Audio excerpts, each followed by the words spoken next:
Levantar la mano. Guido Bellido Ugarte, ¿juráis por Dios y estos santos evangelios? No porque se haya ganado una elección, uno puede hacer lo que le dé la gana. Rechazamos cualquier acto terrorista en el país. Es otra cosa que nos hacemos los cojudos. Que la historia de este Perú, tanto tiempo silenciado, es también mi historia. Es una peruana que ha tomado una postura. Edith Lagos sí ha sido parte de Sendero Luminoso, por tanto Sendero Luminoso está catalogado como una organización terrorista, por tanto es terrorista. Sí, juro. Preocupación para la población en general, no solamente del Cusco, sino que a nivel nacional. Desempeñar leal y fielmente el cargo de presidente del Consejo de Ministros, que os confío. La pregunta que todos aún se hacen y muchos no salen de su asombro es ¿por qué? ¿Con qué méritos? ¿Y cómo se designó a Guido Bellido cuestionado, confrontacional, defensor del terrorismo, defensor de Cerrón y misógino como presidente del Consejo de Ministros y las consecuencias que esta podría traer, no a su agrupación política, sino al país? Quiero que sepan que tienen mi palabra. No las defraudaremos. No los defraudaré. Al escuchar esta frase del presidente de la República, Pedro Castillo, no defraudaremos su confianza, fue esperanzador para muchos peruanos que confiaron por él y quienes no votaron también por Castillo, pero que pasado unas horas simplemente las dejó en el olvido porque no se cumplió los compromisos que había asumido al designar como Premier de la República a Guido Castillo, lo que impactó. Desempeñar leal y fielmente el cargo de presidente del Consejo de Ministros, que os confío. Pues es conocido que Bellido es muy cercano al líder de su partido político, Vladimir Cerrón, y a él responde, defiende tenazmente los actos de corrupción del sentenciado e investigaciones pendientes cuando fue gobernador en Junín y su vinculación con los dinámicos del centro, hoy incluido en las investigaciones. Yo respeto su opinión y yo tengo una opinión distinta. Y no dudó en ser parte de recolectar dinero para pagar la caución de Cerrón, del que al parecer se siente orgulloso. Que hay este tema de tráfico de brevetes que se dan en todas las regiones. ¿Por qué? Porque cada uno de los quienes han tramitado su brevete, y si usted ha tramitado brevete, probablemente sabe ello. Es otra cosa que nos hacemos los cojudos. Entonces estamos reconociendo que ha habido irregularidades y que lo más probable es que haya una mafia de corrupción justamente en el gobierno regional de Junín. Entonces, la pregunta... Estamos diciendo que a nivel nacional existe esto y hay que intervenir. Y el Ministerio Público tiene que intervenir. Es por ello tal vez que el mismo Cerrón en su cuenta de Twitter saludó su designación. Todos los peruanos tenemos que saber que las tareas que tenemos por delante son duras y que nos necesitan a todos. El llamado que había hecho Castillo el 28 de julio en el mensaje presidencial a la reconciliación, la unidad nacional para luchar contra la pandemia y sus efectos económicos y sociales habían quedado atrás, al tomar al parecer una postura desafiante al país, al Congreso y al mismo gabinete que debió juramentar, pero que entró en crisis. Al final se tuvo que improvisar. La juramentación se hizo sin las carteras de Justicia y Economía, pese a los voceados como Pedro Franqui, pieza clave en la elaboración del plan del gobierno de Bicentenario, que se alejó del plan de gobierno de Cerrón y su ideario, que generaba dudas, temores al pueblo, pues ahora nuevamente se asomaba el fantasma del miedo e incertidumbre por la presencia de Bellido, que es el ala radical de Perú Libre, como se ha visto en toda la campaña electoral. Si no logramos alentar una concertación, no porque se haya ganado una elección, uno puede hacer lo que le dé la gana. Tiene que concertar, tiene que entenderse puentes. Y yo creo que solamente eso puede alentar una gobernabilidad y una estabilidad en el Perú. Democracia de ancha base. Al contrario, tenemos un núcleo cerrado de esta conformación del ministerio y todavía incompleta hasta esta fecha. lo que hace pues dar una cierta preocupación para la población en general, no solamente del Cusco, sino que a nivel nacional. ¿Pero por qué genera tanto miedo y desconfianza Bellido? Uno de ellos es su discurso permanente al terrorismo, que causó dolor en el país a quien él llama peruanos que tomaron una postura diferente, justificando los hechos cometidos por la organización terrorista de Sendero Luminoso, como los denominados coches bomba, los sangrientos hechos, las muertes y otros hechos de violencia que jamás debemos olvidar. Razón por lo que la segunda Fiscalía Supraprovincial especializada en delitos de terrorismo contra la humanidad y delitos comunes del Distrito Fiscal de Lima le apertura esta investigación preliminar, como se ve en este documento, por el delito de apología de terrorismo a pedido de la Dirección contra el Terrorismo, DIRCOTE, de la Policía Nacional. Por lo que hoy tiene esta investigación pendiente en el Ministerio Público por apología al terrorismo. Entonaciones en contra del gobierno actual. Y eso a nosotros también nos cae bastante mal, por cuanto de que no ha sido una persona idónea, que podría hacer un papel muy importante de bisagra, que podría ser un personaje que podría concertar, a buscar una conversación, un diálogo multipartidaria, sino que una persona que estaba con ya manchas y acusado por apología, que viene designado como primer, eso nos ha causado obviamente un malestar para la clase trabajadora. En el mismo documento señala que se puede hacer apología a través de la exaltación, justificación o enaltecimiento de una persona que haya sido condenada por sentencia firme como autor o partícipe de terrorismo.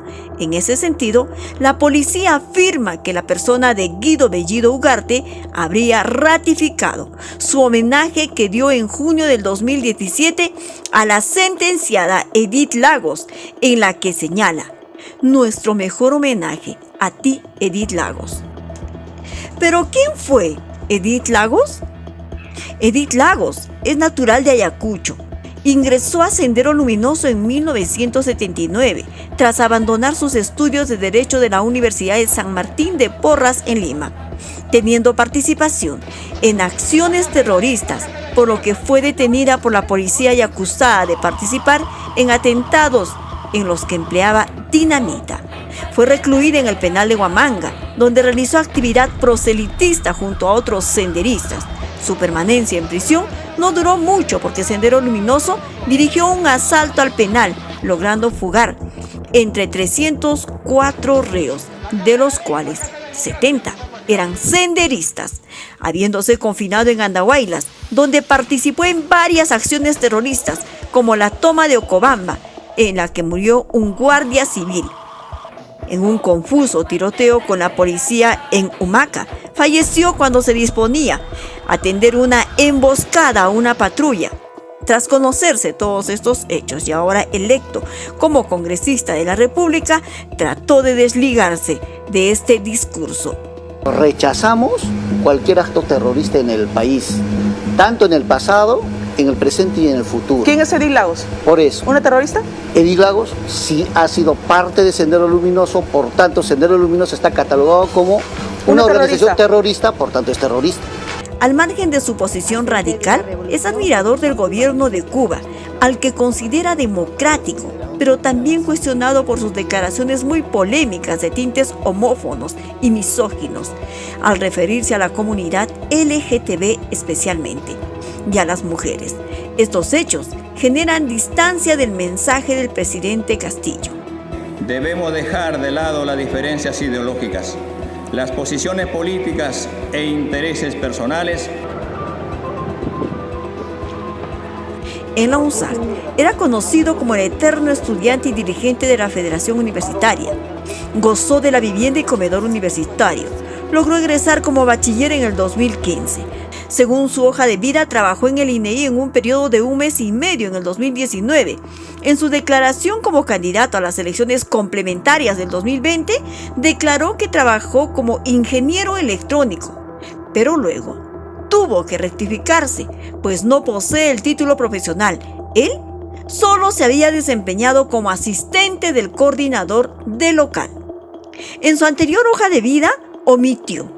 No sabemos por qué razones. Ahora en este proceso consignó que también laboró en la entidad en los años 2017 y 2018, por periodos cortos, según indica en su hoja de vida. Sus ingresos económicos es de renta bruta anual por ejercicio individual en el sector público de 5.700, aunque no registra dónde labora, y en el sector privado percibe 28.000 soles, haciendo un total de ingresos anuales de 33.700. Significa que mensualmente percibía hasta el 2019 2.808 soles. Sin embargo, no se conoce del trabajo que realizó en el 2020 y ahora en el 2021. Entonces, ¿cómo solventó esta campaña electoral? Por ello ingresamos a la página de la OMPE para verificar su rendición de cuentas de la campaña electoral, en la que se encuentra en calidad de omiso al no haber presentado dicha información, cuyo plazo venció el 12 de marzo del 2021. Nosotros creemos que debería ser eso, dar un paso al costado a fin de que otro personaje más idóneo, no diremos de capacidad, no menospreciemos de la capacidad, sino que veamos otra persona más conciliadora, una persona un poco más limpio, transparente de la conducta personal más que todo. Si estas cosas ocurrieran, en todo caso cambiaría un panorama de gobierno más tranquilo, más coercitivo y también más de confianza de todos los peruanos. Sí, juro. Si así lo hicieres, que Dios y la patria os premie. Con la designación de Bellido como primer ministro, lo único que se evidenciaría es que quien decide determina en el partido político y ahora en la gestión, ¿acaso es Cerrón? Y que Pedro Castillo no tiene esa autonomía ni distanciamiento que tanto pregonaba en campaña electoral, vendiendo la imagen de una posible moderación, pero que ahora no quedan dudas de que estamos ante la imposición, tal vez de su ideario marxista-leninista. Creo que hay que invocar que haya un mayor consenso y una mayor concertación en el país, a efecto de que el gobierno también pueda alentar una gobernabilidad, es decir, una eficacia de sus actos, porque si el gobierno toma nomás actos sin una concertación, sin tomar en cuenta las otras opiniones que hay en el país, podemos llegar a un momento de ingobernabilidad. Y ese es un riesgo y una amenaza que se cierne sobre el país si es que las decisiones no son consensuadas.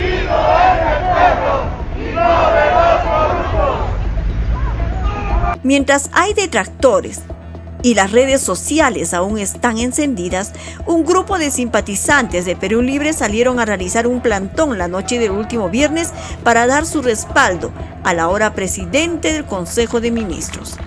¡Vivo, amigo! ¡El Cusco está contigo!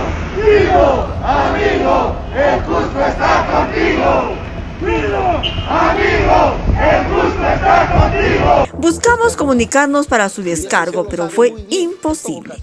Sin embargo, a través de sus redes sociales, emitió este comunicado oficial en la que agradece al presidente Castillo por la confianza, ratifica su compromiso con la democracia, gobernabilidad y los derechos humanos, así como rechaza categóricamente toda forma de violencia y de terrorismo.